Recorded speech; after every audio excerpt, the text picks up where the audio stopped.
dimasak dengan berlaku kepada beliau dengan segala hormat yang dipersilakan.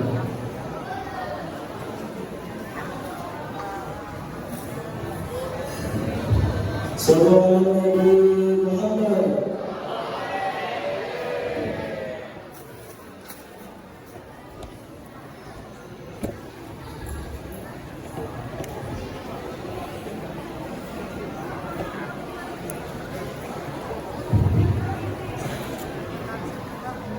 Assalamualaikum warahmatullahi wabarakatuh.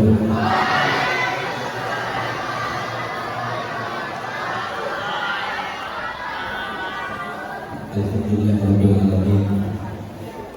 Wassalatu wassalamu ala asyrafil anbiya'i wal mursalin sayyidina wa habibina wa syafi'ina wa nuri qulubina Muhammad habibir rabbil alamin wa imamul ghurril muhajjalin wa ala alihi wa sahbihi ajma'in. Subhanaka la ilma lana illa ma 'allamtana innaka antal alimul hakim. Rabbi shrah li sadri wa yassir li amri wahlul 'uqdatam min lisani yafqahu qawli. Yang sama-sama kita hormati dan muliakan Ketua Yayasan Muhammad Al-Arafah Al-Ustaz Muhammad Al-Bari Hafiz Ustadi dan atas pilihan atas semuanya untuk membimbing dan memperluas serta mengembangkan yayasan insyaallah amin ya rabbal alamin. Serta semua para guru dan semua pembimbing serta anak-anak sekalian, rahimahullah. Alhamdulillah, tadi kiranya kita hadirkan puja dan puji syukur kita kepada Allah Subhanahu wa taala karena kita tidak berkumpul di tempat ini kepada kasih Allah dan rahmat. Allah yang kasih taufik kepada kita, Allah yang kasih nikmat sehat kepada kita, Allah yang kasih nikmat kesempatan dan ruang untuk kita sehingga sebagaimana kita dulu di dalam arwah sebelum kita itu muncul di dunia, kita berada di dalam arwah. Allah berkumpulnya semua sebelum dilahirkan di dunia. Di sana kita pernah berjumpa, yang pernah berjumpa di sana dalam keadaan bertatap muka seperti ini, berarti dia pasti akan berjumpa di dunia dan keadaan saling mencintai, saling cocok seperti kita sekarang ini. Tapi kalau seumpama pada waktu di alam arwah itu berbalik badan membelakangi, maka nanti di dunia pasti berjumpa juga, tapi dalam keadaan saling membenci. Atau yang satu menghadap, yang satu membelakangi, berarti yang menghadap mencintai cocok, atau yang satunya tidak cocok. Alhamdulillah kita semuanya pada hari ini kita diperbolehkan berjumpa setelah sebelumnya pernah berjumpa dalam arwah dalam keadaan semuanya cocok. Semoga sebagaimana Allah berdoa kita di depan ini berkali nanti bersama Nabi Muhammad SAW, di bawah syafaatnya Nabi Muhammad SAW, di bawah mana perhatiannya Nabi SAW, dan semoga kita semuanya termasuk ke surga. Amin. Amin. Salawat serta salam ya Allah selalu dihaturkan dan senantiasa kita persembahkan kepada dunia kita, pemimpin kita, manusia paling mencintai kita lebih daripada orang-orang kita, lebih daripada kita sendiri, bahkan kepada diri kita. Dialah satu-satunya Nabi yang akhir ucapannya di dunia adalah ummati, dan awal ucapannya ketika dibangkitkan kembali nanti ummati. Yang namanya kita hidup, yang namanya kita menjadi umat yang paling mulia, padahal kita umat yang paling akhir. Yang notabene kita ini adalah umat yang paling kecil seluruh dunia. Dan ketika Nabi Adam tingginya itu setinggi 30 jurah, berarti sekitar 60 jurah, berarti sekitar 30 meter. Lebarnya badannya 7 meter setengah, sekarang tidak sampai 2 meter. Umurnya umat yang pernah ada paling pendek umurnya adalah umatnya Nabi Muhammad SAW, hanya antara umur 60 sampai 70 tahun. Kekuatannya juga yang paling lemah di antara kita. Semua umat ada di antara mereka umatnya Nabi Allah Hud, Nabi Allah Saleh, mereka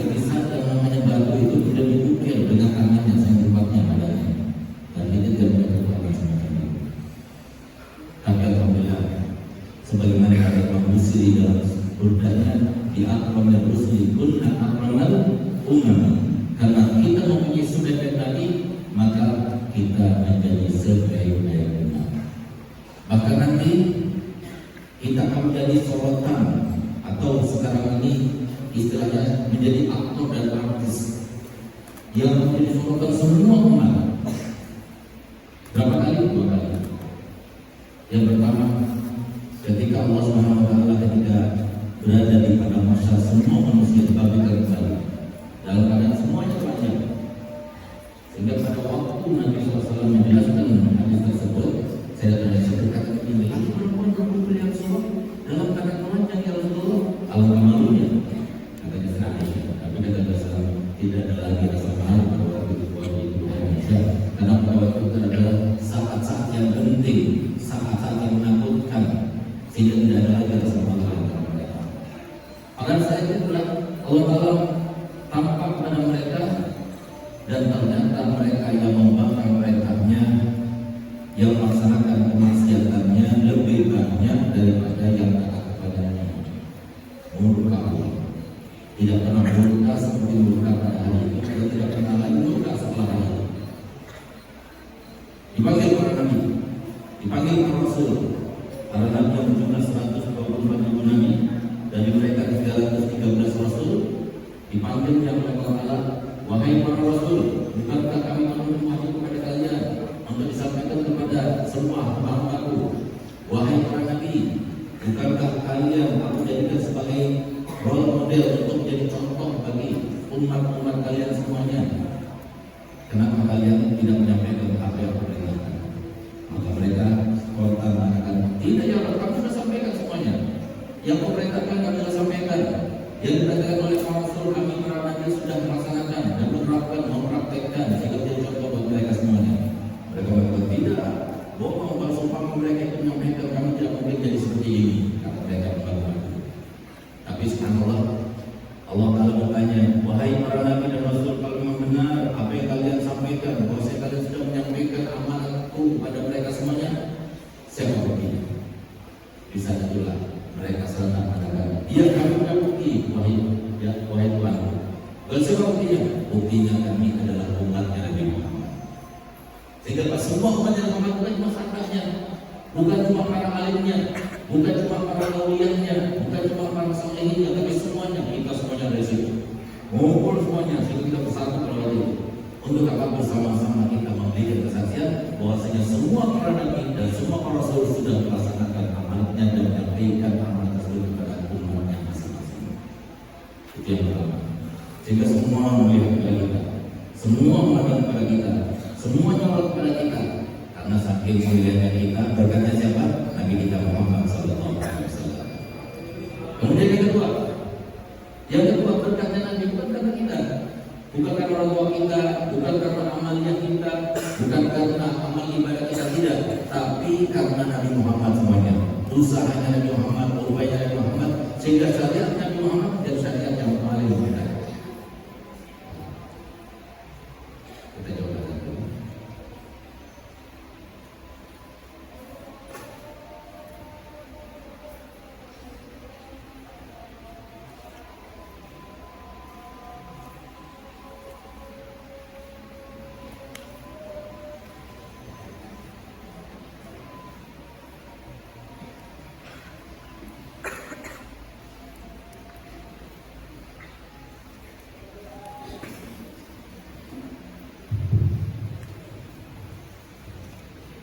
Yang kedua, kita nanti akan menjadi sorotan, bukan karena ibadah kita, bukan karena orang tua kita, bukan karena amalia kita, tidak, tapi sebenarnya karena Nabi Muhammad.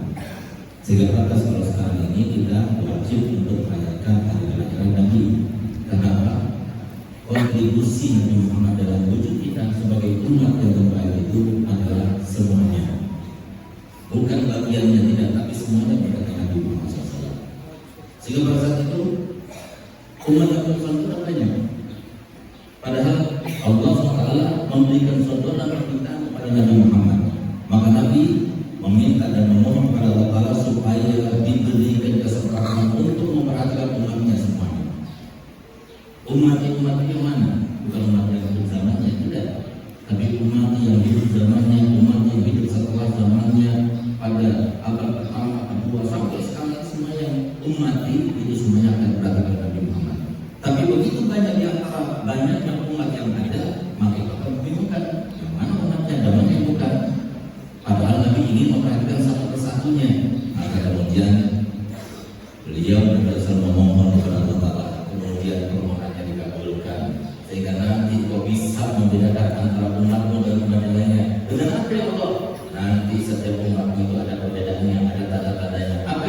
tanda-tandanya setiap anggota wudhunya akan tampak cahaya. Sehingga semua umat yang ada yang berkaitan kecuali kita. Wajah kita terang benderang, tangan kita terang benderang, kaki kita terang benderang, rambut kita juga terang benderang. Dari apa? Dari bekas wudhu kita. Sehingga disitulah Nabi SAW akan mengetahui mana yang umatnya lebih dahulu diberikan syafaatnya, baru yang lainnya. Sehingga malaikat-malaikat, yaitu malaikat yang menjaga neraka, merasa heran kalau seumpama masih ada umatnya lagi dalam neraka itu heran. Kok bisa padahal kamu punya nabi sebagai nabi, kok bisa masih ada di neraka? Sebagaimana herannya malaikat-malaikat kalau seumpama ada dari umat yang dahulu yang bisa keluar dari neraka, mereka heran saking sulitnya mereka itu keluar dari neraka. Alhamdulillah berkat dari rahmat kita menjadi manusia dan umat yang terbaik. Semoga kita termasuk yang menjaga nikmat ini sampai akhir umur. Karena yang disebut dengan umat yang rahmat siapa? Umat yang rahmat adalah yang hidup sebagai seorang daripada umatnya rahmat tapi beriman kepadanya. Lalu meninggal dunia dan akan beriman kepadanya, itulah umat yang rahmat. Tapi kalau kemudian kita tidak beriman kepadanya, maka umat yang rahmat tapi bukan sebagai umat yang rahmat dan akan mendapatkan syafaat dari rahmat karena mereka tidak beriman kepada Nabi Muhammad. Semoga kita terus beriman sampai akhir umur. Kita semuanya meninggal dalam husnul khatimah dan para sahabat masih dalam mendapatkan syafaat dari Muhammad. Masyaallah muslimin wal muslimat rahimahullah. Ada seorang Habib itu namanya Abdul Haddad yang mengarang kitab Latif Haddad, yang mengarang Baitul Latif. Kita baca dasarnya di Maghrib Latif Haddadnya. Kalau disuruh kita baca Baitul Latifnya, banyak karangan-karangan kitabnya. Bahkan beliau menjadi raja wali itu 60 tahun lebih pada umur yang sangat muda. 24 tahun sudah menjadi raja wali, sampai umur 88 tahun baru meninggal dunia. Imam Nawawi yang kita dengar itu cuma 3 minggu jadi raja wali. Imam Ghazali yang kita baca mungkin cuma 3 bulan dia menjadi raja wali meninggal dunia. Tapi beliau sampai 64 tahun. Seseorang yang sangat luar biasa fenomena. Bagaimana tidak? Umur 2 tahun sudah buta matanya karena cacat keling. Dilahirkan dan kadang bisa melihat, tapi umur 2 tahun karena cacat keling akhirnya kedua matanya buta. Tapi orang meninggal umur 6 tahun sudah keluar. 6 tahun sudah keluar. Dari mulai umur 6 tahun mempunyai kebiasaan kalau sudah masuk waktu sholat duha, beliau melaksanakan sholat sebanyak 200 rakaat dari umur 6 tahun. Ketika beliau meninggal dunia, maka beliau itu terlintas dan berkata kepada kawan dekatnya pada waktu itu yang ada bersamanya, seingatku terlintas dalam hatiku untuk berbuat makruh. Saya tidak pernah apalagi sampai berbuat makruh. Seperti apa berbuat makruh? Makan berdiri, kencing berdiri, makan dengan tangan kiri. Terlintas saja berbuat yang semacam itu. Padahal kan tidak apa-apa kita melakukannya. Cuma kalau kita meninggalkannya karena kita tunduk kepada agama, kita dapat pahala. Tapi kalau kita melakukannya tidak seperti kita melakukan dosa, itu makruh. Terlintas berbuat makruh saja tidak pernah, apalagi sampai berbuat makruh, apalagi sampai terlintas berbuat haram, apalagi sampai berbuat haram. Tapi lihat, ketika begitu muda seperti kita ini, dia pernah berdoa begini, ya Allah, jadikan aku salah satu daripada tentara yang memahami. Selalu beliau berdoa seperti itu sepanjang ada waktu untuk kita berdoa dan dijabahi doa itu, seperti antara adzan sama qomat, habis sholat 5 waktu, ketika bangun malam, ketika turunnya hujan, ketika berada di Ka'bah dan sebagainya. Tempat-tempat yang dijaga itu selalu berdoa seperti itu. Tapi setelah itu, setelah berlalu berapa tahun kemudian diganti doanya. Apa itu doanya? Ya Allah, cabutlah nyawaku sebelum keluar dari kamar mandi. Maka kemudian orang dekat itu heran, Habib, engkau dulu selalu berdoa supaya dijadikan salah satu daripada tentaranya Imam Mahdi. Tapi sekarang kamu sudah berubah dan meminta memohon kepada Allah supaya dicabut nyawamu sebelum keluar dari Imam Mahdi. Maka dijawab oleh beliau, iya, saya berharap untuk menjadi salah satu tentara Imam Mahdi, karena Imam Mahdi itu tentaranya yang nanti akan menguasai dunia semuanya cuma 124.000 saja, tapi semua wali Allah. Semuanya wali Allah. Bukan orang biasa, tapi semuanya wali Allah. Berperang dengan wali Allah bagaimana kira-kira? yang Allah Ta'ala melalui sabda Nabi Muhammad SAW, "Man adzani waliyan faqad azintu bil harb." Dan siapa yang mengganggu waliku, maka aku izinkan untuk buka front peperangan denganku, kata Allah Ta'ala. Sehingga kekuatan yang diberikan Allah Ta'ala kekuatan yang begitu dahsyat. Mungkin mereka punya mortir, mereka punya tank, mereka punya bom dan sebagainya, tapi sebenarnya tidak berlaku dalam pada wali. Jadi murid tentang kekayaan wahyu itu 124.000 semuanya wali Allah. Makanya saya berharap pada saudara supaya jadi salah satu tentara Imam Mahdi supaya jadi wali Allah. Tapi begitu saya pelajari di dalam hadis-hadis Nabi, sebelum kemunculan Imam Mahdi itu ternyata banyak fitnah-fitnah yang terjadi sebelumnya. Sehingga takutnya saya ini tidak termasuk yang selamat dari fitnah. Makanya aku mohon pada Allah supaya meninggal sebelum munculnya Imam Mahdi. Kita sekarang tidak ada fitnah itu. Nggak pernah terjadi fitnah yang lebih dahsyat dari zamannya Nabi sampai sekarang, kecuali sekarang ini adalah puncak paling dahsyat. Dulu kita masih zaman kita masih muda-muda yang berumur 50-an, itu kalau kita mau bermaksiat itu harus keluar rumah dulu. Saya masih ingat dari saya takutnya sampai takutnya pada abah saya yang dia itu melarang kami merokok. Itu kami keluar dari rumah pergi ke arah Tambang sana sampai 3 kilo ke dalam sana hanya untuk nyoba satu isap rokok. Dari saya takutnya pada orang tua. Dulu masih ingat ada film Mednet. Mednet itu kapan? Mednet itu hanya satu malam dari 1 minggu, malam Ahad saja. Itu pun jam 12 malam baru mulai filmnya itu. Kita dulu kalau mau nakal, kalau mau lihat film yang mengasihkan itu, tunggu sampai malam Ahad itu, tunggu sampai jam 12. Saya pernah lihat sekali. Habis itu nggak pernah lihat lagi. Karena memang saya itu kalau tertarik dengan film, saya masih ingat filmnya itu film Hitam Manis. Yang kemudian akhir yang di filmnya nggak enak, karena kemudian yang laki itu kejatuhan reruntuhan dari pelabuhan dari kapal itu sampai mati saja. Jadi nggak jadi dia kawin. Masih ingat saya. Nah, itu saya melihat itu malam itu. Jadi untuk melihat Mednet itu kita harus berkorban, tidak sampai tidur sampai malam. Sekarang kalau mau maksiat nggak perlu kita tidur dulu, tinggal buka hati semuanya. Ini zaman sekarang, zaman fitnah. Dulu tanya sama guru-guru kalian yang sudah kepala 3-4, kalau senang-senang sama laki-laki itu paling salam-salaman. Mana ada sekarang salam-salaman? Salam jabat dia, mana ada? Dulu salam-salaman, sekarang tidak ada lagi, langsung chattingan, langsung Facebookan, langsung Twitteran dan sebagainya. Ini termasuk fitnah. Bahkan ini fitnah yang terbesar dan terdahsyat yang disebut oleh Nabi SAW. Hati-hatilah kalian dengan fitnah al-Juhaimah. Apa fitnah Juhaimah ya Rasulullah? Kata Nabi SAW, la tada'a ahadan illa laqamathu. Tidak membiarkan seorang pun kecuali pasti akan menempelnya. Tuh. Kalau kita pakai hati-hati, tuh, ya orang menempelnya. Tuh. Ini yang maksud Nabi SAW. Tidak membiarkan seorang pun kecuali akan menempelnya. Ini fitnah yang sangat luar biasa dahsyat. Ini kalau dipegang sama orang yang ahli, yang baik, jadi baik. Tapi kalau dipegang sama anak kecil atau remaja yang belum ada iman dan takwa, berbahaya.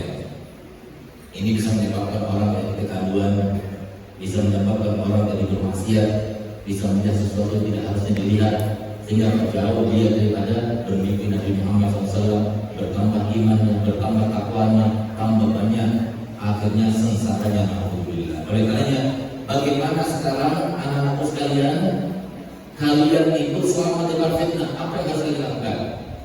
Kenapa? Karena kalau sudah kena fitnah, jangan berharap kalian akan hidup di dunia dan kalian bahagia.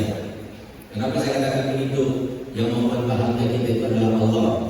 Yang membuat kita itu kabul semua hajatnya adalah Allah. Yang membuat kita itu sukses atau tidak juga Allah. Yang membuat kita itu mempunyai harta yang banyak, melimpah dan bahagia dengannya juga Allah. Bagaimana mungkin kita itu melanggar perintahnya Allah lalu kemudian ditambahkan rahmatnya Allah? Tidak mungkin. Pastikan, tidak ada orang yang banyak maksiatnya senang hidupnya, tidak ada. Buktinya, ayo coba lihat. Banyak manusia yang hormati dimuliakan karena beberapa faktor. Siapa orang terhormat dan mulia di antara kita? Ada orang kaya dengan kekayaannya dia dihormati. Karena dia kaya dihormati. Ada orang pejabat dengan jabatannya dia dihormati. Ada anggota DPR dengan pengaruhnya dia dihormati. Ada para ulama dengan ilmunya dia dihormati. Sekarang kita lihat yang paling mulia dan paling terhormat dan terus bertambah kehormatannya kemuliaannya tanpa ada kata suatu akhirnya. Siapa di antara mereka? Kenapa? Kenapa ulama? Apakah karena mereka punya uang banyak? Tidak. Banyak di antara mereka yang tidak punya uang. Bukan orang kaya. Apakah karena mereka itu tidak dapat tinggi? Tidak. Banyak di antara mereka punya jabatan. Apakah karena mereka itu adalah orang tampan? Banyak di antara mereka tidak tampan. Tapi apa sebabnya para ulama itu dimuliakan tambah tua, tambah mulia dan puncak kemuliaan ketika dia meninggal? Orang yang menangkap jenazahnya adalah yang paling banyak menangkap jenazah. Di antara masyarakat adalah orang alim. Bahkan setelah meninggalnya, makamnya diziarahi, ditawasuli. Setelah bertahun-tahun dari meninggalnya, dihauli. Kenapa begitu mulia? Sebabnya rahasianya karena di dalam dirinya ada ilmunya Nabi kita Muhammad SAW. Ilmu itu loh yang menjadikan mereka itu mulia. Maka ilmu itulah yang satu-satunya yang bisa menyelamatkan kalian semuanya. Oleh karena itu, maka kalau seumpama kalian ingin selamat dan akhir zaman, ada beberapa tahapan yang harus kita lewati. Yang pertama, kalian harus tersentuh dengan ilmunya Nabi kita Muhammad SAW. Nggak boleh kita merasa lebih baik dari orang lain.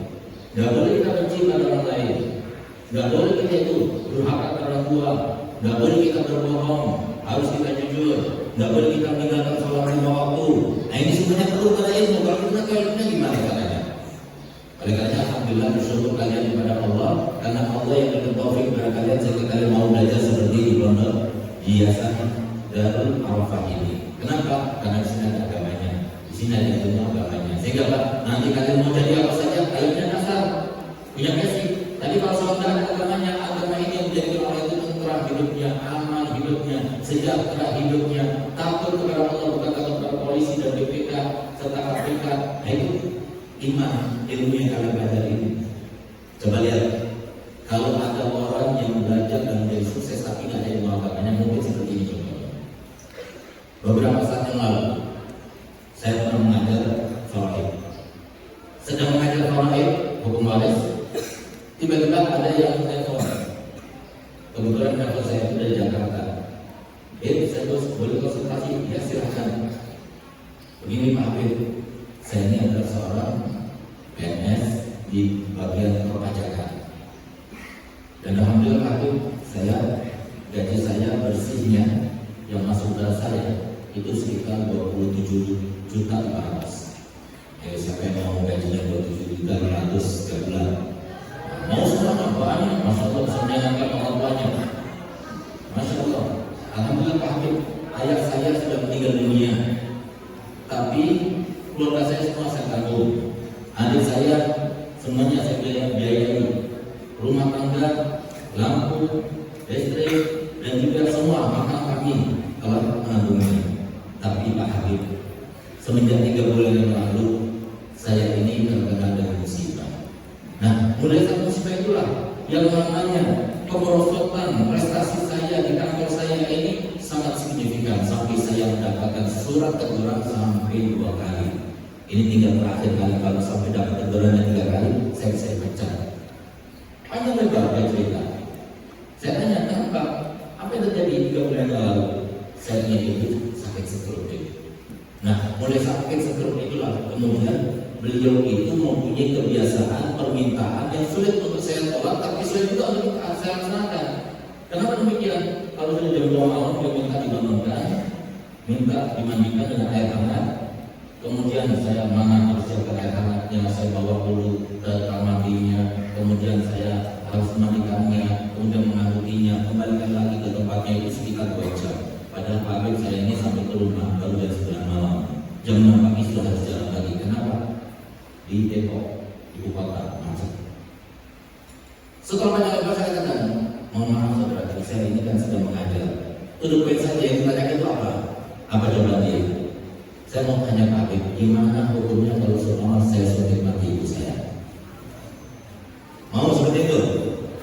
Kenapa seperti itu? Karena dia tidak punya ilmu agama, nggak tahu bagaimana hukumnya seorang ibu, nggak tahu bagaimana dia bakti pada ibunya, belum lagi berbakti malah dia akan mencelakai ibunya. Ini salah jawab. Kenapa? Karena dia tidak pernah belajar ilmu agama.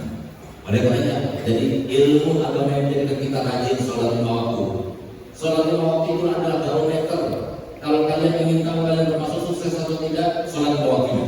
Kalau sholat lima waktu, insya Allah sukses. Kalau tidak sholat lima waktu, jangan harap kalian sukses. Alhamdulillah, karena bisa punya orang tua yang baik, orang tua yang mengajari kami. Alhamdulillah, kami menghantarkan anak pertama kali itu berumur 6 tahun. Dari umur 6 tahun, alhamdulillah, kami selalu melaksanakan sholat 5 waktu itu dengan jamaah. Sehingga saya alhamdulillah sampai sekarang, dari umur 6 tahun sampai sekarang, tidak pernah saya sholat sendirian. Saya sholat jamaah, alhamdulillah. Berkat apa? Berikan saya punya ilmu. Kalau sudah sholat jamaah, pasti diterima. Kalau sholat sendirian, belum tentu diterima. Kalau kita sholat 5 waktu dan diterima sholat waktunya, maka pasti standar keamanan, standar kesejahteraan, standar karunia Allah akan berikan semuanya. Tapi kalau sudah sholat kita itu bolong-bolong, subuh nggak sholat, duhur nggak sholat, apalagi nggak ibadah dan sebagainya, maka pasti hidup itu dalam keadaan kesengsaraan, kebingungan, kesedihan, kesusahan. Apa yang sekarang kita lihat, banyak orang yang sedih, banyak orang yang bermasalah. Kenapa? Karena nggak sholat. Karena kita diciptakan itu untuk kehendak Allah. Misinya apa? Supaya kita ingat kepada Allah. Paling tidak ingat kepada Allah dalam 5 waktu. Kapan?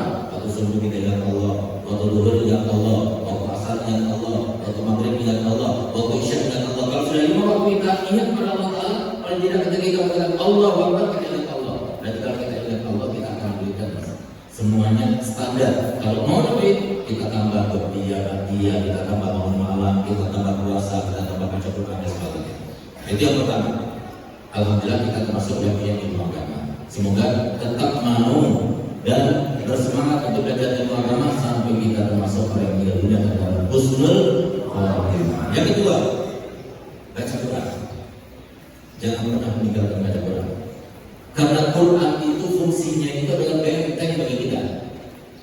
Saya pernah bertemu dengan seorang yang notabene agamanya itu harganya agama di kampung. Subhanallah, dia bilang, Pak Habib, saya ini dikenal orang sakti.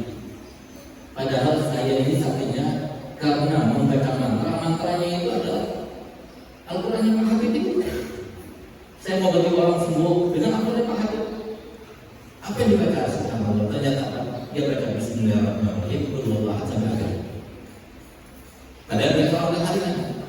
Setiap orang yang mendoakan dengan Bismillahirrahmanirrahim, Qul sampai akhir, sembuh. Pegal, dibakar nggak apa-apa. Itu kan baca itu mantranya. Bukan mantranya, tapi mantra ini. Coba lihat. Makanya Nabi SAW mengatakan kalau setiap hari kita baca Quran 1 lembar saja sebelum kita berangkat sekolah, baca 1 lembar, aman. Tidak bakal tersentuh dan terkena dengan fitnah. Itu yang kedua, baca Quran. Yang ketiga, supaya kita selamat, maka memohon kepada ibu-ibu kalian untuk berdoa keselamatan bagi kalian. Yang bisa menyelamatkan umat sekarang ini adalah para ibu-ibu. Kenapa? Kata Rasulullah, doanya ibu itu lebih afdol dan lebih diterima melebihi daripada doanya 100 orang wali. Oleh karenanya, minta pada ibunya dan diharapkan serta disarankan pada ibu-ibu doakan anaknya. Karena sekarang ini kalau seumpama sampai anak-anak itu tidak selamat dari fitnah, alhamdulillah sampai akhirnya berzina, tidak jadi anak-anak sekalian, jangan mendekati perzinahan, jangan mendekati perzinahan. Tidak apa-apa cara nggak boleh, ya, memandang dengan siapa nggak boleh. Kenapa? Karena kalau sudah melakukan perzinahan, umurnya nggak bakal senang hidupnya dan nggak bakal merasa kaya hidupnya, selalu merasa miskin. Kenapa? Semua yang disampaikan Muhammad tidak mungkin luput, tidak mungkin salah, tidak mungkin tidak terbukti, pasti terbukti. Kata Nabi, la bina mazina, tidak bakal jadi orang kaya orang berzina. Jadi hati-hati, yang jadi korban kalau seumpama terjadi pacaran sampai hamil duluan, siapa yang jadi korban? Yang perempuan. Kenapa? Karena satu-satunya kehormatan perempuan itu ya di dalam kehormatannya itu. Kalau sudah ada laki, walaupun dia jadi presiden, walaupun dia jadi ustazah, walaupun dia jadi daya, kecuali yang sudah kehormatan. Beda dengan laki-laki. Laki-laki kalau semua dia melakukan alhamdulillah, tetap saja dia tidak tampak, tidak kelihatan. Dan kalau perempuan yang sudah tidak perawan lagi, kelihatan tampak dari segi tanda-tandanya baik itu di badannya secara terlihat maupun batinnya, psikisnya itu apa pada orang lain. Nah, oleh karenanya jadi hati-hati. Yang jadi korban di sini perempuan, jangan mau dibohong-bohongi, dibungul-bungulin sama laki-laki. Laki-laki semuanya jahat, laki-laki semuanya seperti harimau. Nanti kalau udah kawin baru dianggap dia adalah laki-laki yang baik. Ya, siapa yang ikut kalian perempuan? Siap? Jangan mau. Ya. Karena laki-laki punya senjata 3, jadi ini 3 senjatanya laki-laki. Bisa terpaksa mengenal bahasanya laki-laki ini. Yang pertama apa? Rayuan. Jangan percaya pada rayuan. Kalau laki-laki yang merayu, jangan percaya. Mana sih perempuan yang tidak senang dipuji? Perempuan mana saja yang tidak bisa terlena dengan pujian. Misalnya saya katakan, Ustaz sudah punya anak banyak ini. Kemudian saya mengatakan macam mana? Saya tidak pernah melihat wajah cantik Neng. Pasti itu pulang ke rumahnya cepat-cepat. Wajahnya cantik. Karena pas kalau pasti sering dipuji. Apa? Perempuan itu salah satu daripada senjata laki-laki. Yang kedua, perhatian. Hati-hati dengan kata perhatian. Karena laki-laki itu kalau sudah melakukan salah satu dari 3 ini pasti ada maunya. Ya, kalau ada laki melakukan ini pasti ada maunya. Perhatian, misalnya apa? Neng sakit ya, kok matanya merah? Kenapa kok pakai itu sakit ya? Seakan-akan dia itu pakai telepon karena kedinginan sebagai senang perempuan perhatian. Walaupun dia berarti itu orang tua, walaupun perempuan itu tidak patut menjadi suaminya, tetap itu merasa senang. Itu perempuan kelemahannya. Yang ketiga, hadiah. Jangan pernah terima hadiah dari laki-laki, kecuali kalau laki-laki itu kita tahu dia sebagai suami kita, atau suami kita baru kita terima. Kalau tidak, jangan percaya. Kenapa? Jangan merugi kalian. Ini sudah pernah terjadi. Kenapa di menurut kami itu larangan yang paling utama itu apa? HP. Jadi kalau pondok di dalam yang sekarang notabene-nya muridnya 19.000 orang, dari mulai MI sampai pasca sarjana kita ada, nggak boleh bawa HP. Kalau ketahuan bawa HP langsung skors. Kenapa? Karena HP ini yang menjadi sebab utama perempuan dan laki berusaha ibadah. Setiap kami dapatkan razia, pasti situ ada chattingan antara dia dengan lawan jenisnya. Itu pasti. Suatu waktu, ya kita paham ya, ini kejadian nyata. Ada yang ketahuan si perempuan ini, si santriwati ini, dari saking berkorbannya sampai dia itu sembunyi-sembunyi mencesnya, sembunyi-sembunyi bangun malam untuk berbicara dan sebagainya, settingan dan sebagainya, itu tunggu malam sampai orang sepi dan sebagainya, hanya gara-gara ini sampai ketahuan. Setelah ketahuan, saya ingin buktikan kepada satu lagi, karena saya masih putri, saya mau dia datang. Lalu saya katakan begini, saya bilang, gara-gara kamu, anak saya harus di skors. Oleh karenanya saya sekarang mau minta kepada kamu sebagai gurunya, sebagai ayah didiknya, kamu bertanggung jawab pada dia. Maksudnya Sat, kamu harus tahu semuanya. Loh, saya masih muda Sat. Terus kenapa kamu begini? Kenapa kamu ceknya sama dia sampai itu akhirnya kalau sudah dengan hukum di pondok ini akhirnya dia dikeluarkan? Apa kata dia? Saya iseng Sat. Mau diisengin? Mau berbuat diisengin? Semua laki-laki korban. Kenapa? Pengen iseng, tapi aku masih sambut dengan istilah kata begini, itu mantan gue, itu mantan gue. Kalau banyak makanan, wah, aku bilang bahagia, bingung rasanya. Karena saya juga pernah begitu dulu, tapi begitu, ya. Jadi setiap laki-laki pasti senang, itu mantan saya pernah bahagia luar biasa karena ada satu perempuan ingin berjumpa dengan saya, supaya bisa dijumpakan dengan saya, maka teman saya itu disogok dengan satu bar rokok. Saya merasa PD-nya dan PD-nya luar biasa, dan yang nombor orang lain itu hanya betul-betul saya. Nah, itulah laki-laki. Jadi jangan percaya. Banyak sekarang yang pernah percaya pada laki-laki. Kalau sudah, namun bila sekarang ini sudah zamannya, wahai para ibu-ibu, wali santri, terutama para ustazah dan ustaz, sekarang ini sudah zamannya, di mana anak-anak muda kalau sudah pacaran 3 bulan sudah hamil juga. Ini sudah sekarang. Jadi sekarang ada sebuah persentase, ada sebuah penelitian yang mengatakan. Jadi hati-hati. Yang selamat ya kita pakai semacam ini yang selamat. Masih ada yang melakukannya, masih takut pada Allah, masih dipisah antara mereka dengan laki-laki. Oleh karenanya laki-laki ini, anak-anak sekalian perempuan, beda cara pandangnya pada yang sebelah kanan. Orang laki melihat berapa bedakan auratnya. Seumpama yang datang mau lihat dadanya Ustaz, alhamdulillah Ustaz Najib juga, jadi sipek juga, tampak dadanya dan sebagainya. Saya nggak pakai baju, lihat dada saya dengan anak sekalian perempuan, boleh nggak? Boleh atau tidak? Boleh. Karena kalau ada laki-laki itu hanya antara pusat dan lutut. Coba kembalikan, saya boleh dada sampai. Boleh atau tidak? Tidak boleh. Kenapa dibedakan? Karena pandangannya laki-laki pada perempuan dan perempuan pada laki-laki beda. Jadi laki-laki itu melihat perempuan aja itu langsung bisa syahwat. Apa perempuan lihat kalian langsung syahwat? Tidak. Ada sebuah dulu syahwat. Makanya dibedakan auratnya. Aurat perempuan itu semuanya kembali pada tangan. Tapi kalau auratnya laki-laki adalah antara besar dan lutut. Karena perempuan itu melihat itu nggak langsung syahwat seperti laki-laki ini. Tidak. Makanya pikirannya laki-laki itu ngeres sampai-sampai Nabi Rasulullah bersabda, syura'urukum uzzarukum, yang paling jelek di antara kalian laki-laki belum kawin. Yang belum kawin itu jeleknya kalian.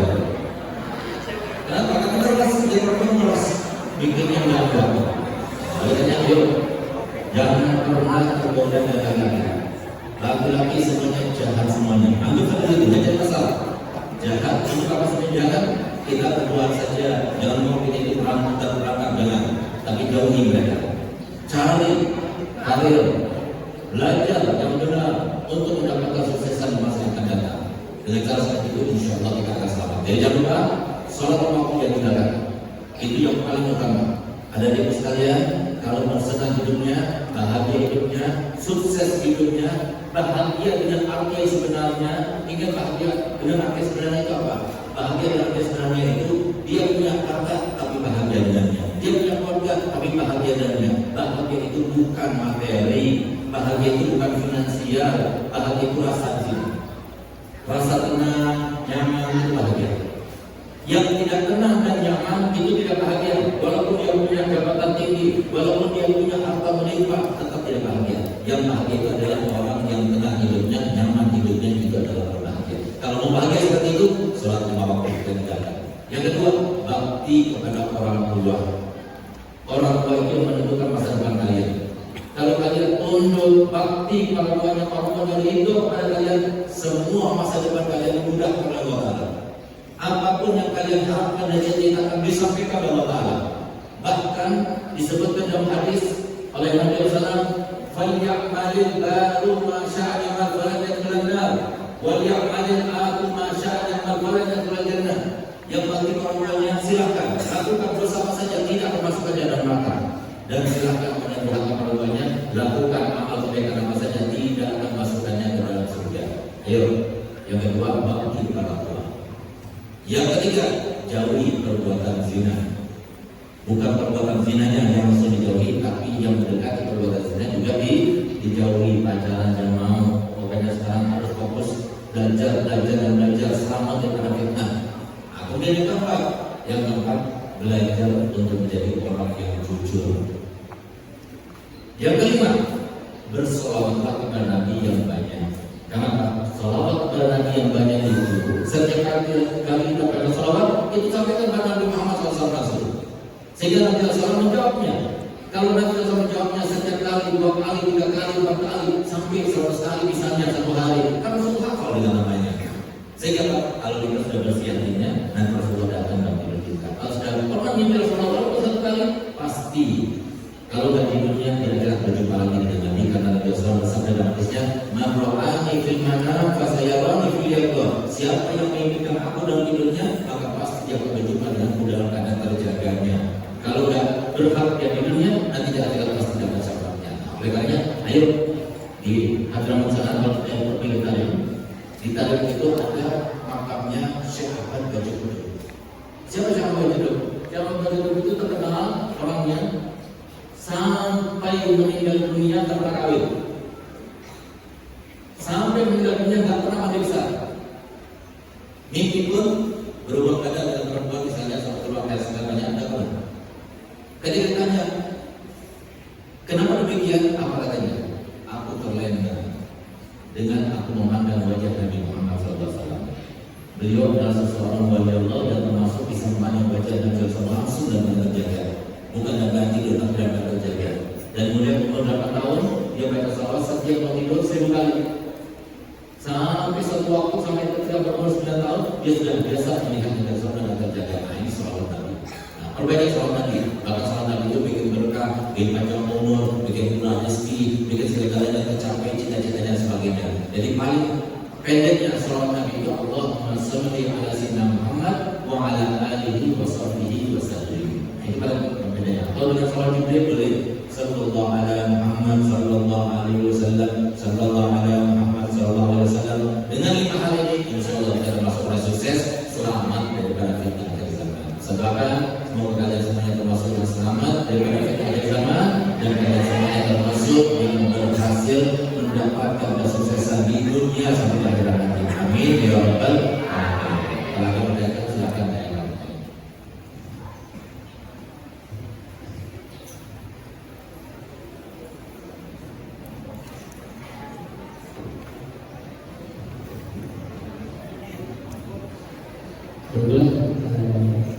Untuk rangkaian kegiatan selanjutnya yaitu sesi tanya jawab pada para hadirin dan hadirin yang bertanya kami persilakan.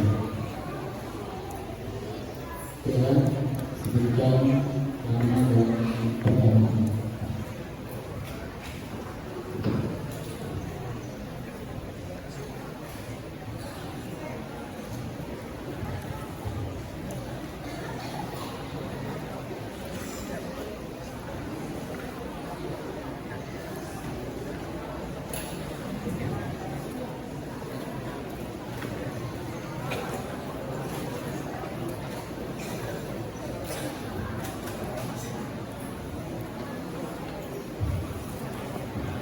Assalamualaikum warahmatullahi wabarakatuh.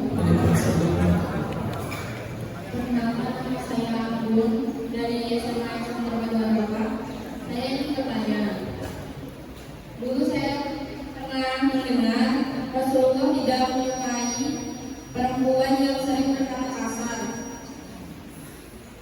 atau tidak menjaga lisannya. Jika suatu saat perempuan tersebut mulai bertaubat, apakah masih ada harapan untuk dicintai dan dikasih sayangi dari Rasulullah? Sekian, terima kasih. Wassalamualaikum warahmatullahi wabarakatuh. Assalamualaikum. Masya Allah. Saya baru mendengar pertanyaan yang semacam ini di apa yang begini. Saya selalu berikan seminar, tapi dari perempuan bertanya seperti ini baru sekarang ini luar biasa. Semoga jadi istri yang soleh. Dan memang perempuan itu kan dikatakan oleh Nabi, maka utunna aksarlah iman. Karena Rasulullah berkata di depan Sayyidatina Aisyah, kenapa sih perempuan itu kebanyakan penghuni neraka perempuan? Maka Aisyah yang ada di situ dia kan terima karena sejenisnya kan perempuan. Ya Rasulullah, kenapa perempuan lebih banyak? Apakah karena banyak jumlahnya, bilangannya? Atau tidak? Tapi karena dua hal.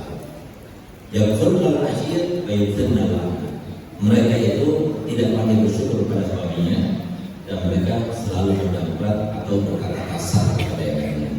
Ini adalah dua penyakit yang paling utama daripada perempuan.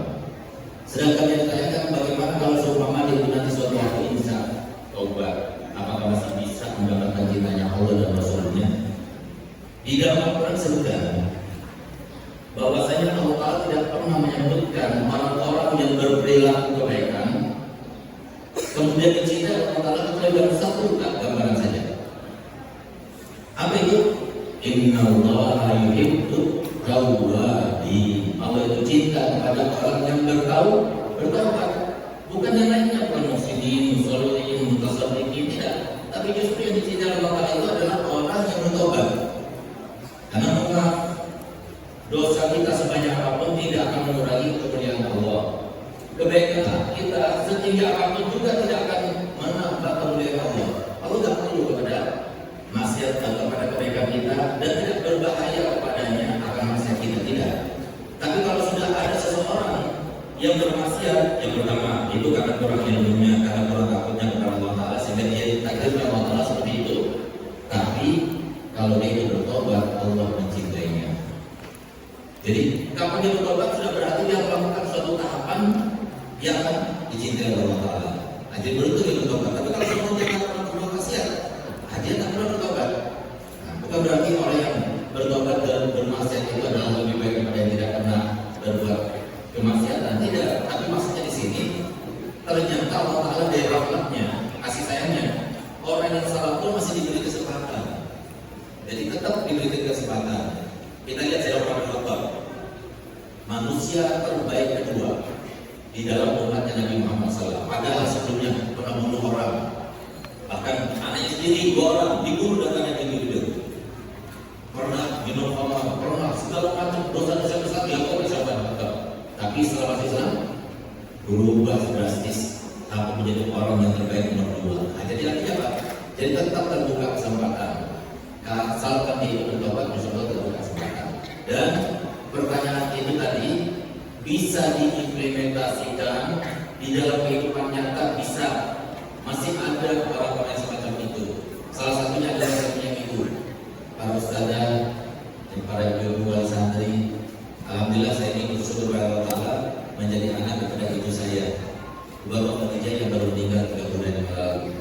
Di mana beliau itu demi Allah saya bersumpah di rumah Allah ini, beliau mendampingi saya menyangka 27 tahun namanya. Yang tidak berantem sama suami. Tidak pernah marah sekali pun tidak pernah. Meminta pada suaminya sekali pun tidak pernah. Membantah sekali pun tidak pernah. Bergibah orang lain bagaimana? 3 hari ada kurang, 3 hari ada kurang. Ketika beliau meninggal dunia kemarin, Masya Allah, yang mengantar jenazahnya itu 20 orang. Padahal jenazahnya perempuan, tapi mengantar luar biasa. Bagaimana Allah menampakkan kemudian seorang ada yang perempuan, tapi kalau Allah Ta'ala perempuan, wa laysa lil insani illa ma sa'a wa anna sa'yahu sawfa yura. Seseorang itu tidak akan mendapatkan apapun di masa depannya kecuali apa yang pernah dia lakukan. Dan pasti akibat baik ataupun buruknya Allah akan dapatkan. Subhanallah, berkatnya seperti itu menjadi istri solihan. Maka ketika meninggal dunia, Masya Allah, lebih banyak, lebih ramai daripada ketika abah saya meninggal dulu. Lebih ramai, sejak lagi ada hal saya punya apa, lebih ramai jauh. Bahkan 40 hal yang lebih besar daripada hal-hal yang saya punya apa. Ini satu contoh, perempuan itu bisa mengalahkan laki-laki seperti itu contohnya. Makanya belajar dari sekarang untuk tidak bersikap kasar, apalagi berkelakuan kasar, apalagi berkata-kata kasar, karena semuanya itu nanti ada hisabnya depan Allah Ta'ala. Sesuai dengan firman-Nya, "Ma'yal fitu min qawlin illa ladaihi raqibun atid." Tidak berucap satu kalimat pun kecuali pasti dicatat oleh malaikat raqib atid. Silakan para hadirin kalau di sini bertanya kembali.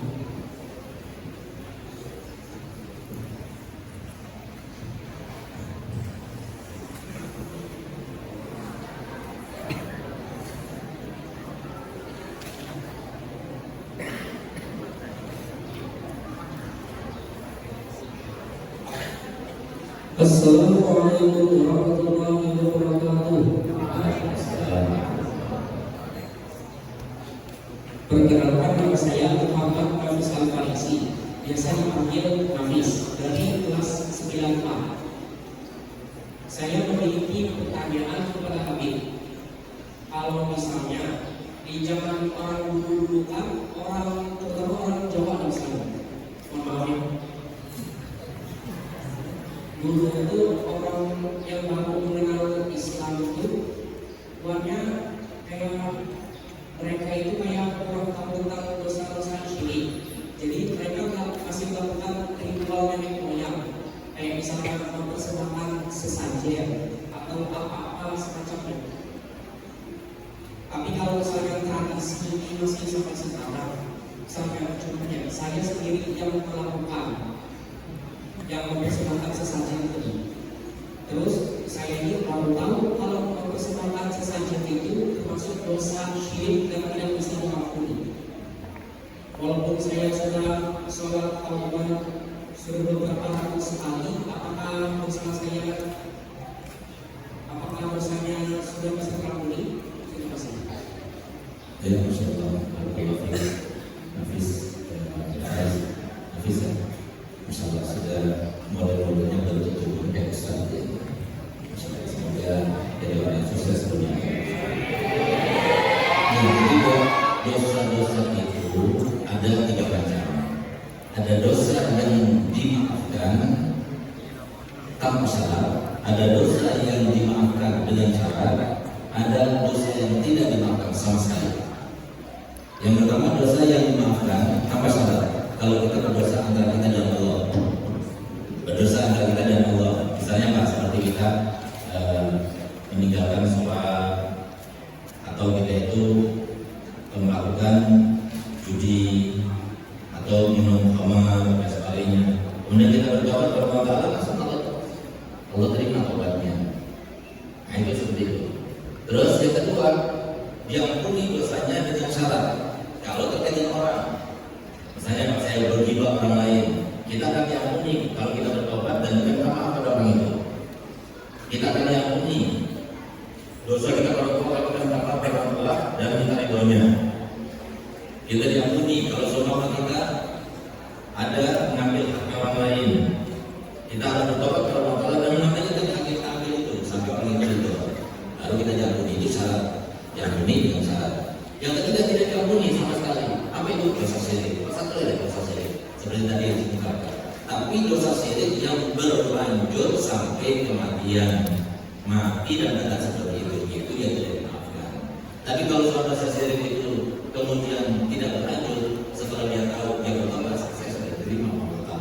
Itu maksudnya dosa syirik yang kemudian berkelanjutan sampai dia mati seperti itu syirik. Itu yang tidak dimaafkan.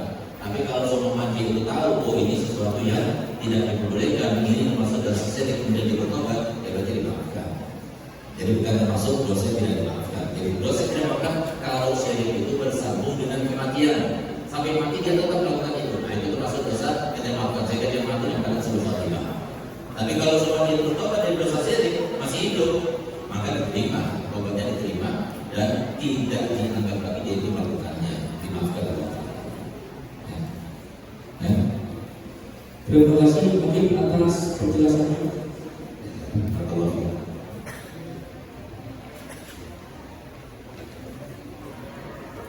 Ya, terima kasih atas pertanyaan yang saya sampaikan.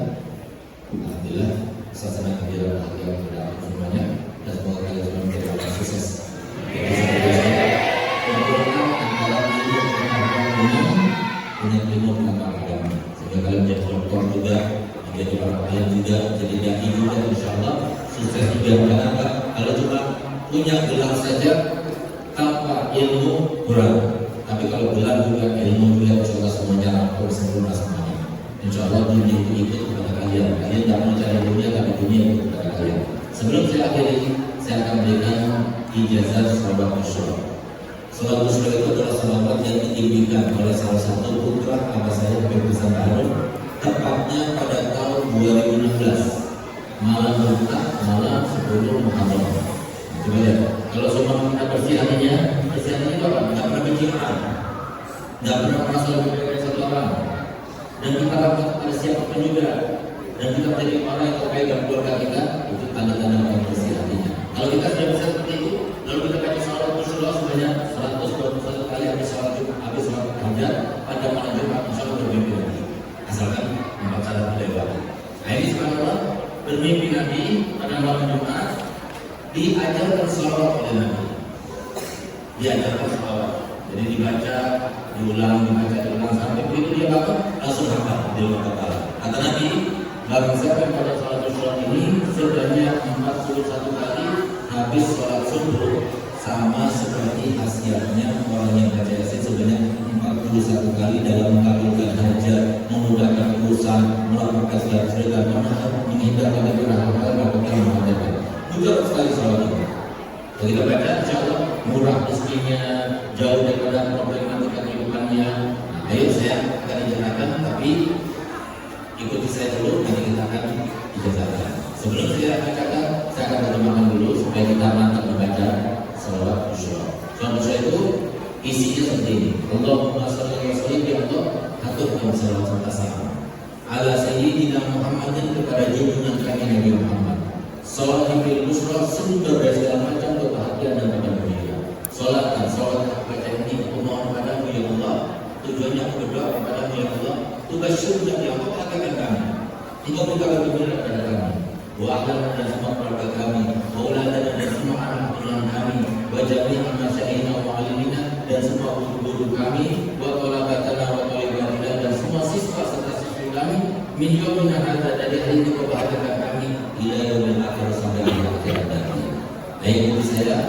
Kemudian kita baca sebanyak 3 kali dengan nada 30 dengan harapan semoga semuanya kabul hajat, semuanya selamat pada akhir zaman, dan semoga semuanya sukses bahagia dunia sampai akhirat. Bismillahirrahmanirrahim. Allahumma sholli wa sallim ala sayyidina Muhammadin sahibil busra salatan tubashshiruna biha wa ahlana wa auladana wa jami'a masyayikhina wa muallimina wa malabatana wa talibatina min yawmina hadha ila yawmil akhirah. Bismillahirrahmanirrahim. Allahumma sholli wa sallim ala sayyidina Muhammadin sahibil busra salatan tumassiruna biha wa lana wa auladana wa jami'a masyayikhina wa mu'allimina wa talabatana wa talibatina bi yawmina hadha ila yaumil akhirah. Allahumma sholli wa sallim ala sayyidina Muhammadin sahibil busra salatan tumassiruna biha wa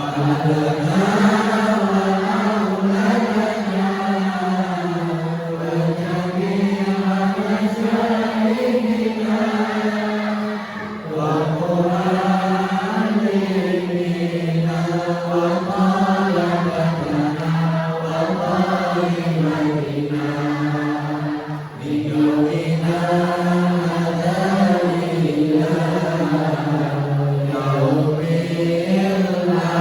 ila yaumil akhirah. Allahumma sholli wa sallim ala sayyidina Muhammadin sahibil busra salatan tubassiruna biha wa ahlana wa auladana wa jami'a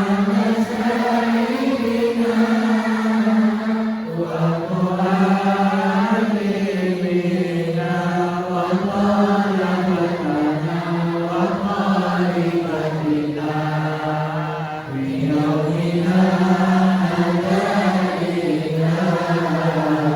ila yaumil akhirah.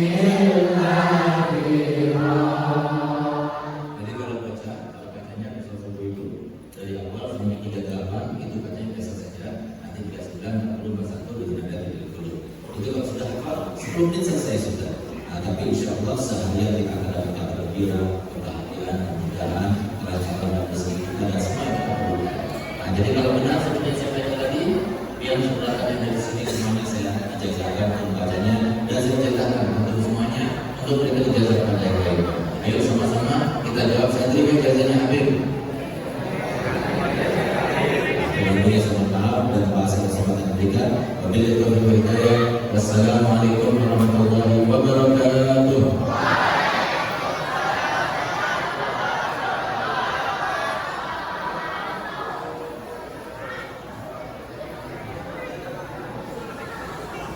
Mengucapkan syukur Rasulullah, terima kasih kepada Allah terhadap segala keberkahan yang Allah.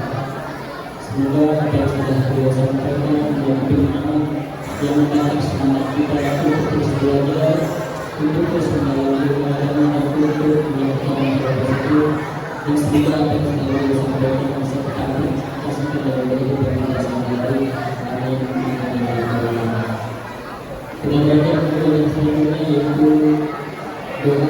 yang akan dipimpin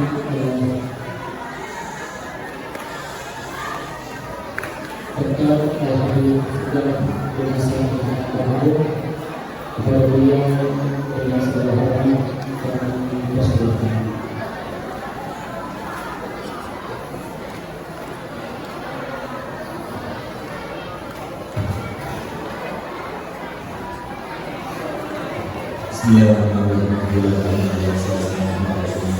Allahumma innaka ta'lamu asrarana wa la taqabbal ma'dzurana wa ta'lamu hajatina wa ta'lamu qulubana Allahumma salli ala Muhammad qulubana wa yakin sabatan hatta naqama alayhi subhanahu wa ta'ala alaina wa rahmatullahi wa alaina ya jalal al-ikram Allahumma fi qulubina wa jalna wa jalna siwa hatta la na'lamu barak Allah wa ta'ala wa subhanahu amaluna wa la ta'lamu masalahna wa la ta'lamu mimma ta'lamu wa la ta'lamu sallallahu amin Allahumma janna wa iyahum wa la ta'lamu wa ta'lamu wa amin wa la ta'lamu bisin wa la ta'lamu fi muslimin wa la ta'lamu din mahfuz min jahilin ma ta'lamu hamma qatan fi dunya wa din mutahaddiqin bi sadr salim min rabbil alamin mahfuz alayka fi fakir fi din wa la tasir qabil wa khafsat min al-amrad wa asbab min al-tarbiyah wa man yaqul nabi wa ma'akatin nabi wa rudatin nabi sallallahu alaihi wasallam fi dunya wa akhirah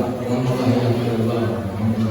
kamu tidak terlalu asasa penambahan waktu itu berlaku baik mau yang komentar sebenarnya ayat ayat bahkan salat salat dia ala ini yang kita salih wa salat al-fatihah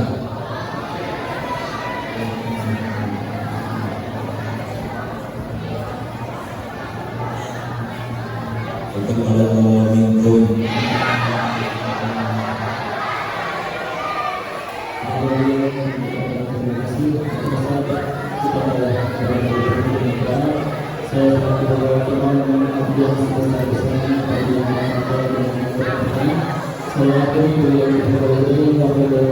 Assalamualaikum warahmatullahi wabarakatuh.